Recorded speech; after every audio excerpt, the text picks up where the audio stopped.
Good morning students. बेटा मैं आपका mathematics faculty Gaurav Sharma. I am here in behalf of Saraswat international school Vapi with collaboration Vidya Mandir classes Delhi. बेटा आज हम बात करें आज हम 12th का पहला चैप्टर बेटा फंक्शन के बारे में बात करेंगे। ठीक है ना बेटा, फंक्शन के बारे में डिफाइन करने से पहले कि फंक्शन क्या होता है क्या नहीं होता, उससे पहले हम कुछ बेसिक बातें कर लेते हैं जो हमारे लिए काम होगी। ठीक है ना, चलिए बेटा पहले हम बात करते हैं बेसिक की। अगर मैं बात करता हूँ कुछ पॉइंट बेटा ऐसे हमारे हैं जो हमारे काफी काम आएंगे फंक्शन के अंदर, तो एक बार हम उसके बारे में ब्रीफली पढ़ लेते हैं क्या होता है क्या नहीं होता। ठीक है, चलिए बेटा अगर मैं पहले पॉइंट की बात करता हूँ बेटा, पहला पॉइंट क्या है बेटा कि कोई भी स्क्वायर रूट क्वांटिटी है, अगर मेरे पास कोई भी स्क्वायर रूट क्वांटिटी है बेटा तो वो ऑलवेज पॉजिटिव होगी। क्या होगी बेटा? ऑलवेज पॉजिटिव होगी। ठीक है ना, इसका मतलब क्या है बेटा? इसका मतलब ये कि अगर मान लो मैंने बोला x square x equal to root 16 बेटा, तो बेटा इसका आंसर बेटा क्या होगा? इसका आंसर क्या होगा? इसका आंसर क्या होगा बेटा? 4 होगा। ठीक है, बट अगर मान लो मैंने बोल दिया x square is equal to 16 बेटा, तो बेटा इसका आंसर होगा बेटा +-4। बेटा ध्यान रखना हमारे पास क्या होता है बेटा, एग्जाम में कई बार क्या होता है आपका आंसर होता है एक्स इक्वल टू कई बार 4 आ रहा होता है या कई बार x इक्वल टू -4 भी आ रहा होता है। ठीक है ना, तो बेटा एग्जामिनर इन दोनों को ऑप्शन ए और बी में डाल देता है। ये मेरा ऑप्शन ए, ये मेरा ऑप्शन बी। बच्चे क्या समझते हैं बेटा कि दोनों का मतलब सेम है, दोनों का मीनिंग बेटा सेम नहीं है। ये मुझे ओनली वन सॉल्यूशन देगा। क्या देगा बेटा? ओनली वन सॉल्यूशन, और वो भी क्या होगा बेटा? 4। और बेटा ये वाला जो फंक्शन है बेटा ये मुझे 2 सॉल्यूशन देगा जिसके अंदर +4 और -4 दोनों इंक्लूड होंगे। क्या समझ में आया नहीं आया? पहला पॉइंट आपका कि कोई भी स्क्वायर रूट क्वांटिटी है वो ऑलवेज पॉजिटिव होगी। एग्जांपल के लिए कि अगर मैं x इक्वल टू √16 लेता हूं बेटा तो उसका आंसर बेटा ऑलवेज 4 होगा, और अगर मैं x स्क्वायर इक्वल टू 16 लेता हूं बेटा तो उसका आंसर +-4 होगा। सर ये कैसे आया? आप बोलते हैं कि सर स्क्वायर हटते स्क्वायर रूट लग जाता है, अगर मैं स्क्वायर हटाऊंगा स्क्वायर रूट लगेगा, वो कैसे लगेगा? देखो अगर मैं स्क्वायर हटाता हूं बेटा तो बेटा मेरे पास जो फंक्शन बनता है ना वो ये नहीं बनता, वो बेटा मेरे पास बनता है +-√16। क्या बनता है? +-√16। तो बेटा प्लस माइनस बेटा मेरा फंक्शन से बाहर आता है। क्लियर हुआ नहीं हुआ? चलिए हम सेकंड पॉइंट की बात करते हैं बेटा। सेकंड पॉइंट क्या है बेटा कि अगर मान लो मेरे पास स्क्वायर रूट के अंदर कोई फंक्शन है। क्या है बेटा? मान लो मेरे पास स्क्वायर रूट के अंदर कोई फंक्शन दे रखा है। ठीक है, तो बेटा ये मेरे पास पूरा फंक्शन एग्जिस्ट तभी करेगा, ये एग्जिस्ट तब करेगा कब? जब fx greater than equal to 0 होगा। इस फंक्शन को एग्जिस्ट करने के लिए fx को ग्रेटर देन इक्वल टू 0 होना पड़ेगा। क्लियर हुआ नहीं हुआ? जैसे कि अगर मैं बात करता हूं एग्जांपल के फॉर्म में, मान लो मैंने बोला x स्क्वायर -16, ये एग्जिस्ट कब करेगा? तो बेटा ये फंक्शन एग्जिस्ट तभी करेगा जब मेरे पास x square -16 greater than equal to 0 होगा। क्या क्लियर हुआ नहीं हुआ? इसको सॉल्व करने का तरीका बेटा हम आगे डिस्कस करेंगे। ठीक है, वैसे आप ये बेसिक इनइक्वालिटीज आप ऑलरेडी 11th में पढ़ चुके हो, फिर भी बेटा हम आगे डिस्कस करेंगे कि इनको करना क्या है। ठीक है, हमारा सेकंड पॉइंट बेटा कौन सा पॉइंट बेटा? Second point. ठीक है, अगर बेटा मैं थर्ड पॉइंट की बात करता हूं। ठीक है, थर्ड पॉइंट क्या है बेटा कि मान लो बेटा मेरे पास कोई भी फंक्शन है। देखो तीसरा पॉइंट क्या है? देखो x स्क्वायर x की पावर 4 x की पावर 6 ... अगर मैं x की पावर और इवन लेता हूं, क्या लेता हूं बेटा? अगर मैं x की पावर इवन लेता हूं बेटा तो बेटा मेरा फंक्शन ऑलवेज पॉजिटिव या 0 होगा। क्या होगा? पॉजिटिव या 0 होगा। इसका मतलब x to the power even होने पे मेरा फंक्शन ऑलवेज 0 या 0 से बड़ा होगा। वेरी वेरी इंपॉर्टेंट कि ये फंक्शन ऑलवेज 0 या 0 से बड़ा होगा। क्लियर हुआ नहीं हुआ? बेटा सिमिलर में बेटा अगर मैं बात करता हूं फोर्थ पॉइंट की, इसकी बेटा फोर्थ पॉइंट की, तो मैंने बोला देखो 2 की पावर x 3 की पावर x, ठीक है, 4 की पावर x। ठीक है, तो मान लो ऐसे a की पावर x मैंने कुछ भी बोल दिया। ठीक है, तो बेटा अगर मैं इनको ध्यान से देखूं बेटा तो ये बेटा क्या है बेटा? ये सब चीज क्या है बेटा? बेटा ये है बेटा मेरा एक्सपोनेंशियल फंक्शन। क्या है बेटा? Exponential function. क्लियर हुआ नहीं हुआ? और बेटा एक्सपोनेंशियल फंक्शन ऑलवेज 0 से बड़ा होता है, 0 के बराबर भी नहीं होगा, ऑलवेज 0 से बड़ा होगा। क्या होगा? ऑलवेज 0 से बड़ा। मतलब a की power x is always greater than 0, always greater than 0। क्या क्लियर हुआ नहीं हुआ बेटा? हमारा फोर्थ क्लियर। चलिए अगले पॉइंट की बात करते हैं बेटा। अगला पॉइंट क्या है बेटा आपके? बेटा देखो यहां पे अगर मैं एक चीज और डिफाइन करना चाहूं, जरा समझिएगा बेटा। जब आपने क्वाड्रेटिक पढ़ी होगी बेटा तो कई बार क्या हुआ होगा कि 2 2 की पावर x। बेटा देखिए एक्सपोनेंशियल फंक्शन की अगर मैं बात करता हूं, देखो आपने जब क्वाड्रेटिक पढ़ा होगा तो कई बार आपने कुछ ऐसा क्वेश्चन भी पढ़े होंगे कि भाई 4 की पावर x प्लस 2 की पावर x माइनस 1। आपने बेटा कुछ ऐसे क्वेश्चन भी पढ़े होंगे, आपसे पूछा होगा फाइंड x। बेटा अगर मैं इसको ध्यान से देखूं तो बेटा ये क्या लिखा हुआ है, बेटा ये लिखा हुआ है 2 की पावर x का होल स्क्वायर इंटू 2 की पावर x इंटू माइनस 1। ठीक है, और अगर मैं चाहूं तो बेटा इस पूरे को t मान के T square minus T minus 1 करके सॉल्व कर सकता हूं। ठीक है, तो बेटा जब मैं इसको सॉल्व करूंगा बेटा तो मेरे पास कुछ आंसर्स आएंगे। ठीक है, अभी तो बेटा मैंने आपको एक स्टैंडर्ड इक्वेशन इधर ले ली है, इक्वेशन कुछ भी हो सकती है। ठीक है, तो बेटा वहां पे एक बात याद रखना कि मान लो कभी भी सॉल्व करने पे मेरे पास अगर कभी भी मान लो जो मैंने सॉल्व किया और मेरे पास जो टी के आंसर आए, मान लो कभी मेरे पास 2 की power x equal to minus 1 आया, क्या आया, माइनस 1 आया, या फिर 2 की पावर x इक्वल टू 0 आया, या फिर 2 की पावर x इक्वल टू 1 आया। ठीक है, तो बेटा अगर कभी ऐसा आया बेटा तो बेटा यहां पे मेरे पास हो जाएगा x बिलोंग्स टू y, मतलब नो सॉल्यूशन। क्या होगा बेटा, नो सॉल्यूशन। क्यों होगा बेटा, क्योंकि बेटा हम जानते हैं एक्सपोनेंशियल फंक्शन कभी भी नेगेटिव नहीं हो सकता, मतलब माइनस 1 मेरा कभी भी पॉसिबल नहीं है। ठीक है, अगर मैं इधर बात करूं बेटा तो इधर भी क्या होगा, नो सॉल्यूशन। क्यों होगा बेटा, क्योंकि अभी मैंने आपको बताया था एक्सपोनेंशियल फंक्शन ऑलवेज 0 से बड़ा होता है, उसके बराबर नहीं होगा, मतलब ये भी पॉसिबल नहीं है। क्या क्लियर हुआ, नहीं हुआ? बट अगर बेटा मैं इसकी बात करूं तो मैंने कहा था वो 0 से बड़ा होता है, मतलब 1 पॉसिबल है। तो मैं क्या करूंगा बेटा, मैं 2 की पावर 1 को ऑलवेज 2 की पावर 0 रखूंगा और यहां से मुझे क्या मिल जाएगा, x इक्वल टू 0 बेटा मुझे एक सॉल्यूशन मिल जाएगा। क्या क्लियर हुआ, नहीं हुआ? मतलब इधर नो सॉल्यूशन, इधर नो सॉल्यूशन, इधर सॉल्यूशन। क्लियर हुआ, नहीं हुआ? चलिए अगले पॉइंट की बात करते हैं। बेटा अगला पॉइंट बेटा हमारा फिफ्थ पॉइंट। बेटा फिफ्थ पॉइंट क्या बोलता है बेटा, फिफ्थ पॉइंट बेटा हमें बोलता है कि मेरे पास कोई भी मॉडुलस फंक्शन होगा। क्या होगा बेटा, कोई भी मॉडुलस फंक्शन होगा मॉड x। ठीक है, ये बेटा ऑलवेज पॉजिटिव होता है। क्या होता है बेटा, ऑलवेज पॉजिटिव, मतलब मॉड के अंदर मैं कुछ भी रख दो बेटा मुझे ऑलवेज पॉजिटिव क्वांटिटी ही मिलेगी। ठीक है, मान लो इसका मतलब mod x is greater than equal to 0। Clear हुआ, नहीं हुआ? तो बेटा अभी तक जो हमने पढ़ा, कुछ फंक्शन हमने पढ़े वो ऑलवेज पॉजिटिव। कौन कौन से? हमने कहा root x is root square root is always greater than equal to 0। और क्या पढ़ा, mod x always greater than equal to 0। और क्या पढ़ा बेटा, x की power even always greater than equal to 0। और क्या पढ़ा बेटा, a की power x always greater than 0। ये तीनों इक्वल टू 0 पॉसिबल है, बट ये बेटा इक्वल टू 0 पॉसिबल नहीं है। क्या क्लियर हुआ, नहीं हुआ? चलिए आगे बढ़ते हैं बेटा। बेटा यहां से हम एक पॉइंट जोड़ते हैं बेटा अपने पास, हमारा जो 6 पॉइंट है बेटा, वो 6 पॉइंट क्या बोलता है बेटा, 6 पॉइंट बोलता है बेटा, देखो 6 पॉइंट क्या बोलता है, if some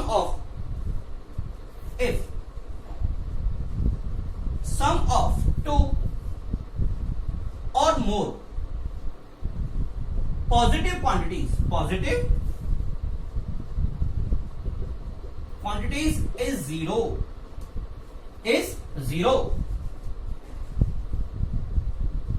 then all quantities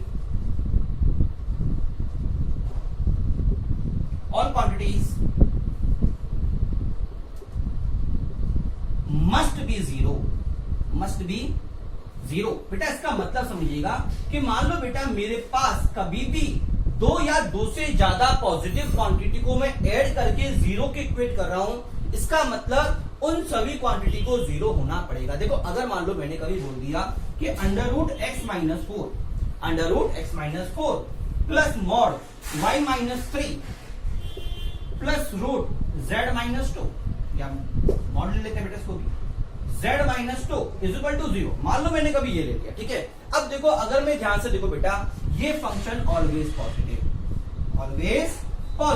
ठीक है, स्क्वायर ले लेते हैं, हमारा स्क्वायर फंक्शन ये है, ये हो गया मान लो स्क्वायर।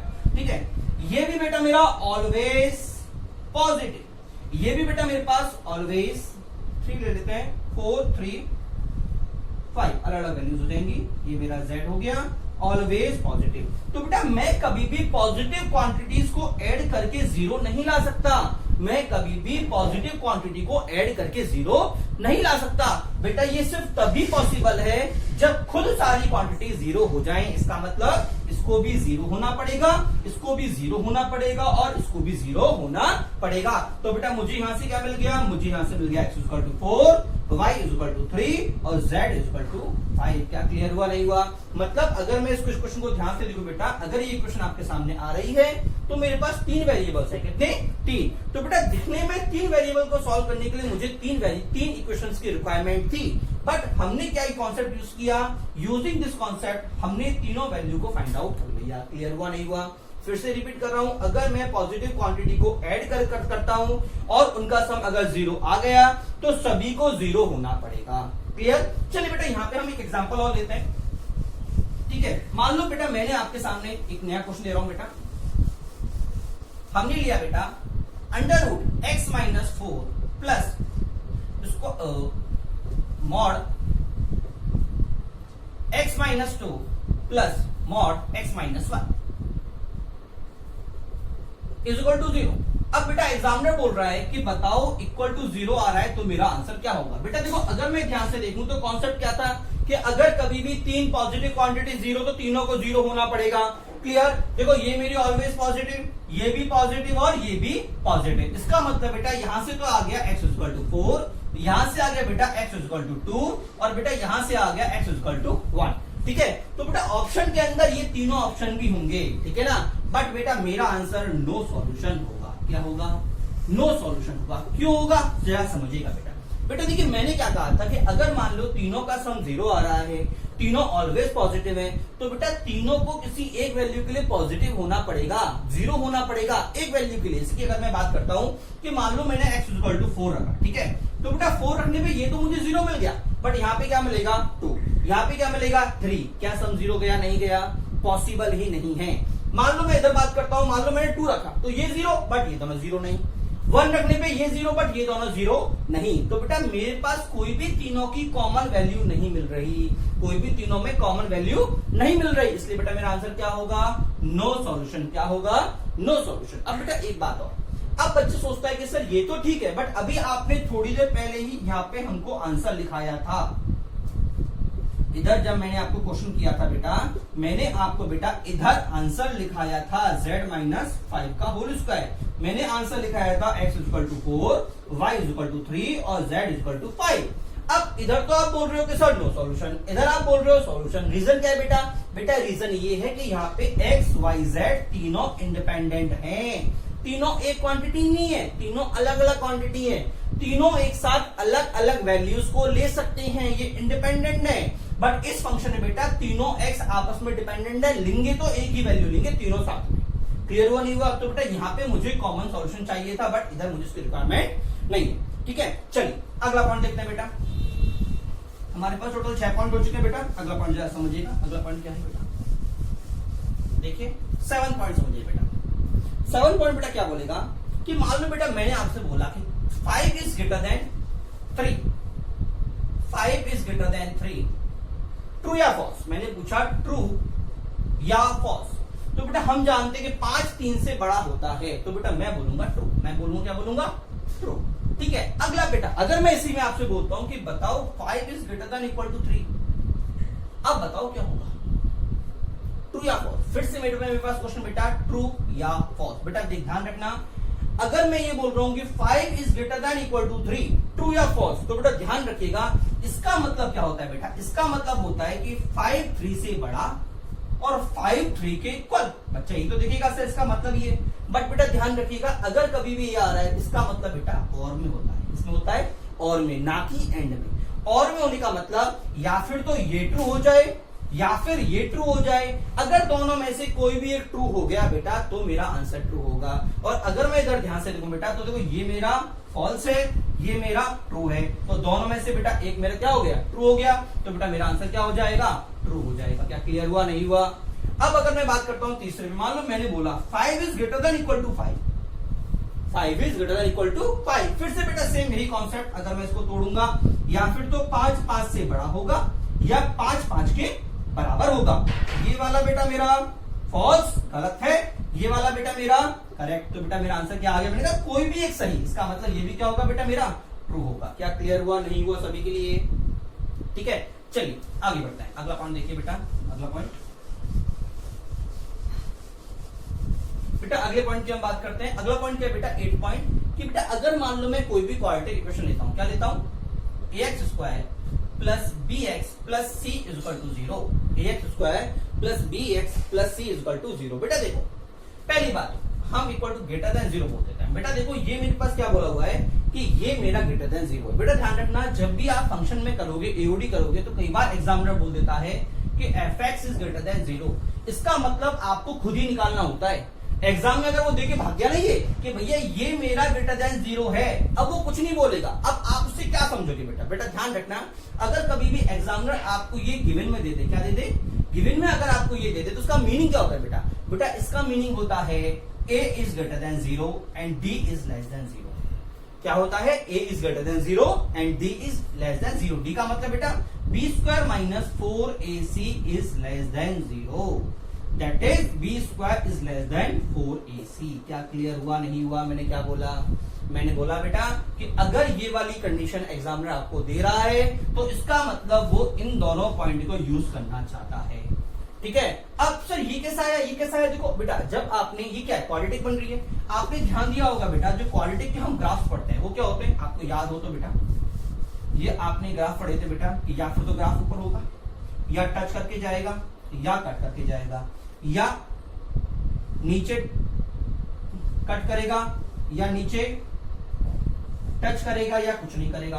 तो बेटा हमने क्या देखा था बेटा, जिधर जिधर मेरा फंक्शन टच कर रहा था वहां पे d 0 था। क्या था? d 0 था।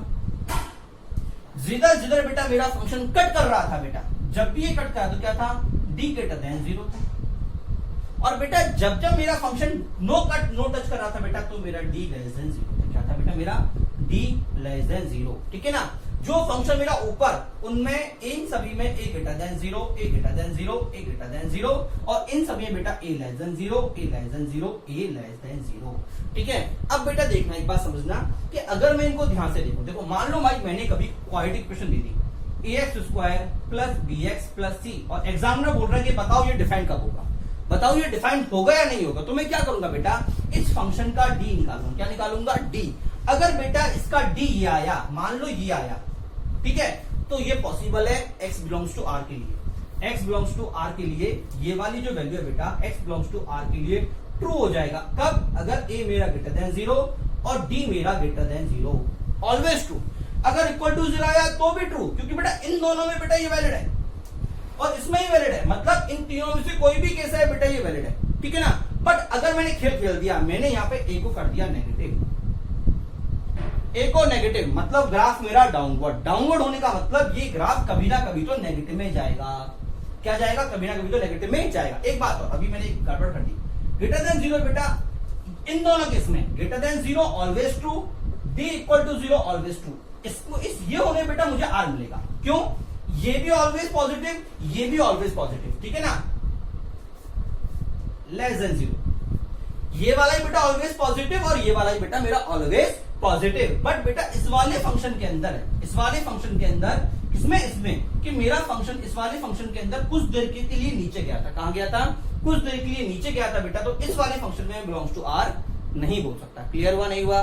चलिए बेटा इसको और डीपली बेटा हम पढ़ेंगे फंक्शन में, जब भी हम क्वेश्चन पढ़ेंगे। हो सकता है आपको कंफ्यूज कर दे, तो ध्यान रखिएगा कि अगर मेरे पास अंडर रूट में क्वाड्रेटिक आ गई, क्या आ गई? क्वाड्रेटिक आ गई ax square plus bx plus c, इसका मतलब इस वाले फंक्शन को ऑलवेज बड़ा होना पड़ेगा 0 से। इसका मतलब ये वाला जोन या ये वाला जोन, इन दोनों को मैं इन तीनों को नहीं लूंगा और इन दोनों को तो मैं कभी नहीं लूंगा। इन दोनों चल जाएगा। क्यों? ये कुछ इंटरवल के लिए पॉजिटिव हो रहा है, कुछ इंटरवल के लिए नेगेटिव हो रहा है। ठीक है। तो इसके लिए x बिलोंग्स टू r होगा, इसके लिए x बिलोंग्स टू r होगा, इन दोनों के लिए x बिलोंग्स टू 5, मतलब कभी भी पॉसिबल नहीं है कि अंदर चला जाए क्योंकि ऑलवेज नेगेटिव। इसमें भी कभी नहीं होगा x बिलोंग्स टू 5, कभी भी पॉसिबल नहीं है कि नीचे चला जाए। ठीक है ना। इसमें बेटा इसमें मेरा जब ये 0 आ रहा है वो वाला मेरा इंक्लूड हो जाएगा जब मेरे पास रूट निकल रहा है। ठीक है। बाकी सभी के लिए 5 हो जाएगा, बट इन दोनों में बेटा मेरे पास आंसर आएगा, इंटरवल आएगा। ये इसका इंटरवल क्या होगा? इससे पहले वाला ऊपर वाला पॉजिटिव और इसमें क्या होगा? ये वाला मेरा पॉजिटिव। नेगेटिव पार्ट को बेटा मैं नहीं लूंगा। ठीक है। चलिए बेटा आगे बढ़ते हैं। अगला कॉन्सेप्ट। तो बेटा हमने यहाँ पे क्या सीखा बेटा?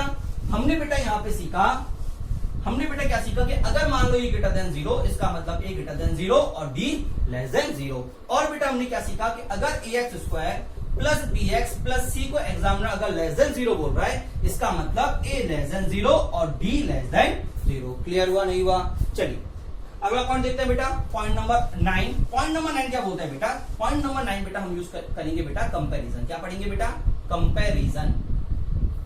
क्या पढ़ेंगे बेटा? कंपैरिजन। ठीक है, जरा समझना कि मान लो मैंने आपसे पूछ लिया e की power y is equal to 1। ठीक है, एग्जांपल ले रहा हूं, आपसे पूछ लिया find x and y, find x and y। तो बेटा मैं क्या करूंगा? देखो अगर बेटा मैं दोनों को कंपेयर करता हूं तो मैं क्या लिख सकता हूं बेटा? मैं इसको लिख सकता हूं e की पावर है इक्वल टू 1 इंटू e की पावर 0, 1 इंटू e की पावर 0। तो बेटा अगर मैं इनको यहाँ पे कंपेयर करता हूँ बेटा, तो मुझे क्या मिलेगा बेटा? मुझे यहाँ पे मिल जाएगा x इक्वल टू 1 और y इक्वल टू 0। क्लियर हुआ नहीं हुआ बेटा?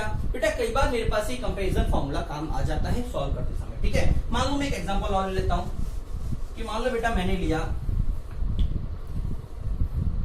Alpha plus 1 x equal to alpha 1 plus 1 x equal to alpha x square plus alpha plus x. ठीक है, मैंने बेटा ये क्वेश्चन लिया और मुझसे पूछा फाइंड अल्फा, फाइंड अल्फा। देखो मेरे पास बेटा एक ही क्वेश्चन है और मुझे अल्फा निकालना है, एक्स नहीं निकालना। तो बेटा मैं क्या करूंगा? मैंने भी कहा था कंपैरिजन।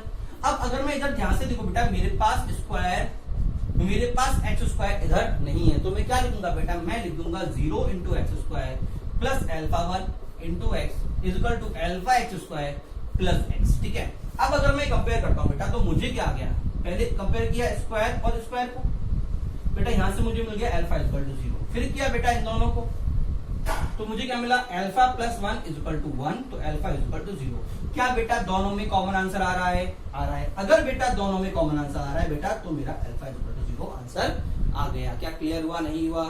ठीक है, चलिए एक क्वेश्चन और कर लेते हैं बेटा किसी पे हम। क्वेश्चन क्या बोल रहा है बेटा? क्वेश्चन बोल रहा है बेटा alpha square x is equal to alpha plus 1 x square plus x. बेटा ये आपके सामने क्वेश्चन दे रखा है और आपसे पूछा है फाइंड अल्फा, फाइंड अल्फा। क्या पूछा है बेटा? Find alpha. ठीक है, तो बेटा अगर मैं फिर से दोनों का कंपेयर करने बैठूं तो मुझे क्या मिलेगा? Alpha plus 1 is equal to 0, square term यहाँ पे नहीं है।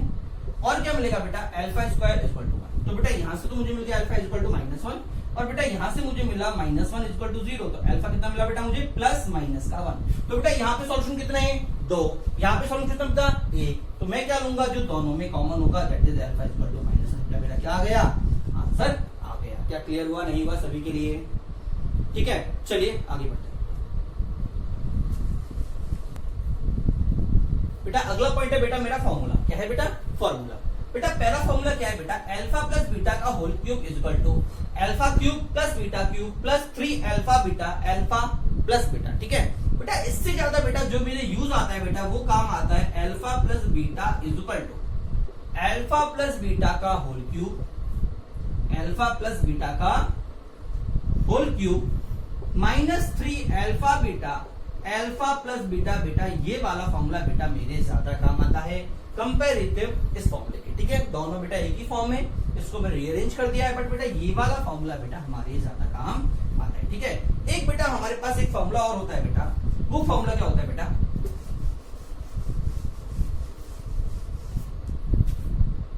x की power 4 plus x square plus 1, x की power 4 plus x square plus 1। ठीक है ना, इसकी वैल्यू बेटा मेरे पास होती है x square plus x plus 1 into x square minus x plus 1। बेटा very very important formula, very very important formula. बेटा इसको लिख के इंपॉर्टेंट मार्क कर लेना। क्या मार्क कर लेना? इंपॉर्टेंट मार्क कर लेना। क्यों बेटा? देखिए कई बार क्या होता है बेटा, मेरे पास ये वाली टर्म एग्जाम में आ जाती है। ठीक है ना, और हमको दिमाग में नहीं आता कि इसके ये दो फैक्टर्स हो सकते हैं। ठीक है, फैक्टर ना होने की वजह से बेटा आप इसको सॉल्व करने बैठ जाते हो। जैसे कि अगर मैं बात करूं, मान लो मैंने एक एग्जांपल ले लिया, मैंने आपसे पूछ लिया डिफरेंशिएशन ऑफ x की power 4 plus x square plus 1 upon x square plus x plus 1। अगर मैंने आपसे पूछ लिया कि इसका डिफरेंशिएशन निकालो, तो आप क्या करोगे बेटा? बेटा आप इसमें अप्लाई करोगे u बाई v का डिफरेंशिएशन, याद है? ठीक है, और उसके लिए आपको पूरा डिफरेंशिएट करना पड़ेगा। ऊपर वाले का डिफरेंशिएशन, नीचे वाला कांस्टेंट, नीचे वाला डिफरेंशिएशन, ऊपर वाला कांस्टेंट। अपॉन नीचे होल स्क्वायर, और फिर बेटा जाके आप उसको पहले सॉल्व करोगे, फिर एक बहुत लेंथ इक्वेशन बनेगी। क्यों?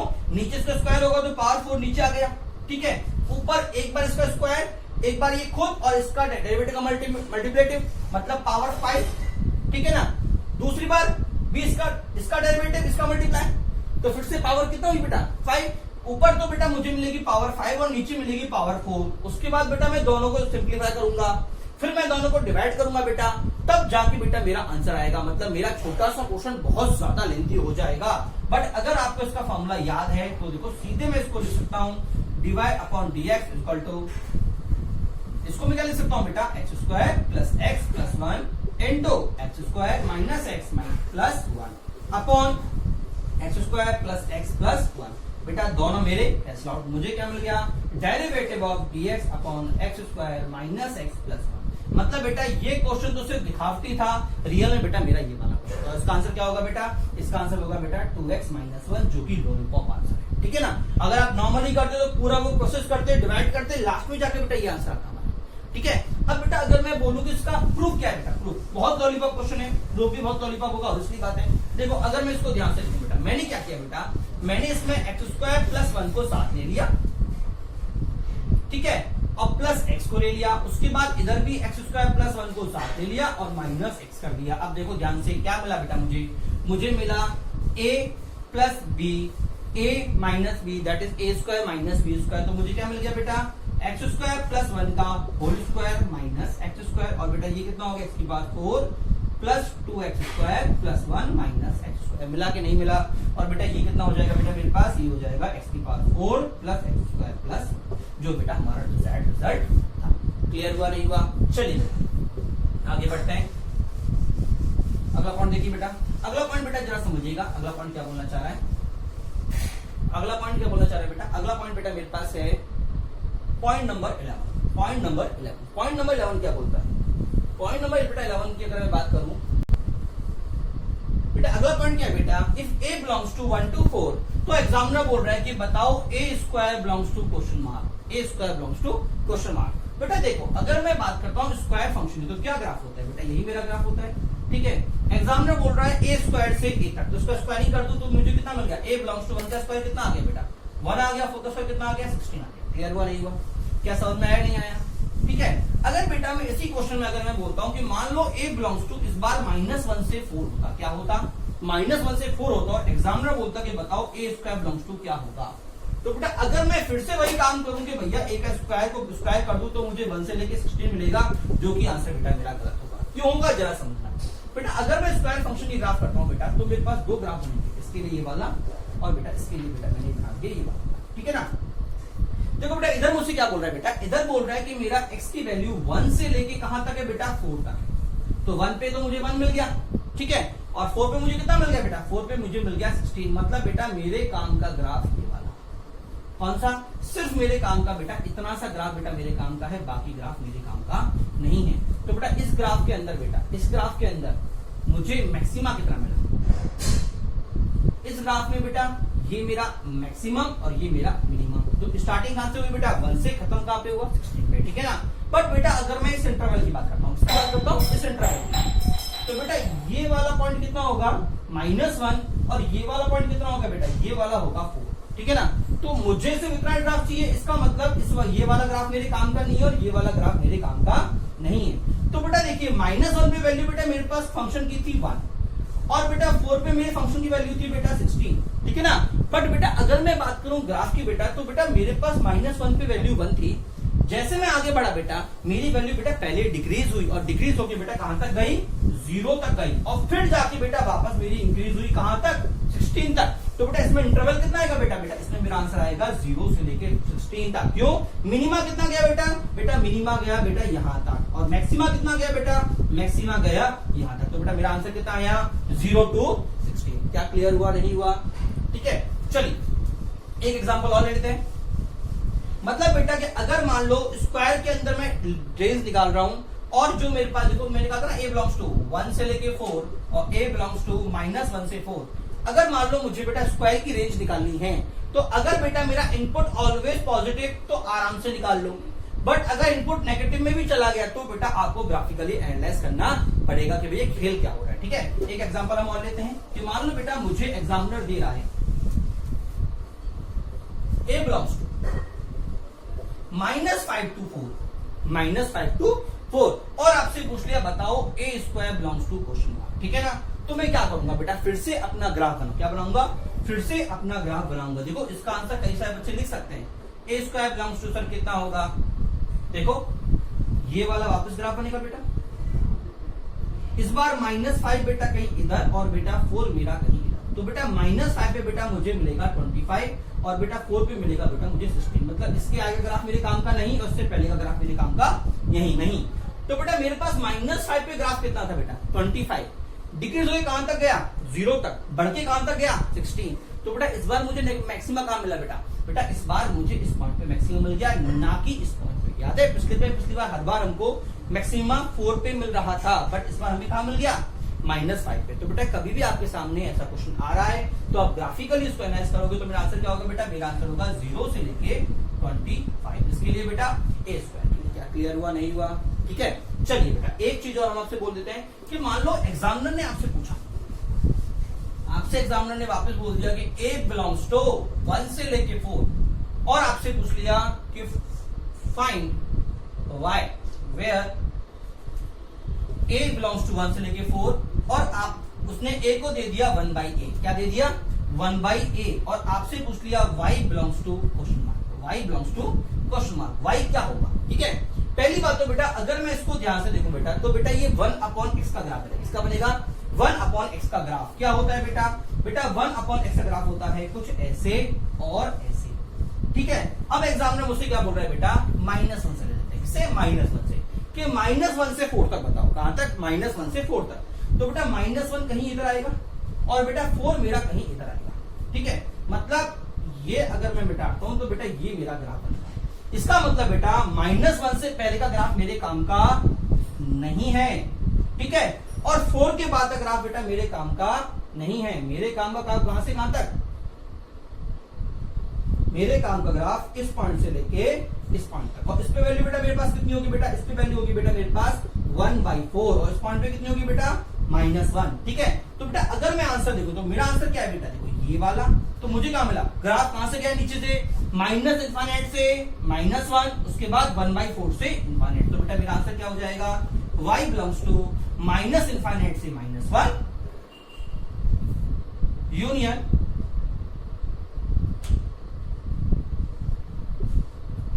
(1/4 से ∞। क्या क्लियर हुआ, नहीं हुआ बेटा यहाँ पे बच्चे ध्यान रखना, बच्चे मिस्टेक कर देते हैं। बच्चे क्या करते हैं बेटा, बच्चे ये आंसर दे देते हैं सर -4 से 1/2 मेरा आंसर होगा, बल्कि इससे नीचे वाला और इससे ऊपर वाला मेरा आंसर होना था। ठीक है ना, चलिए बेटा जाने से पहले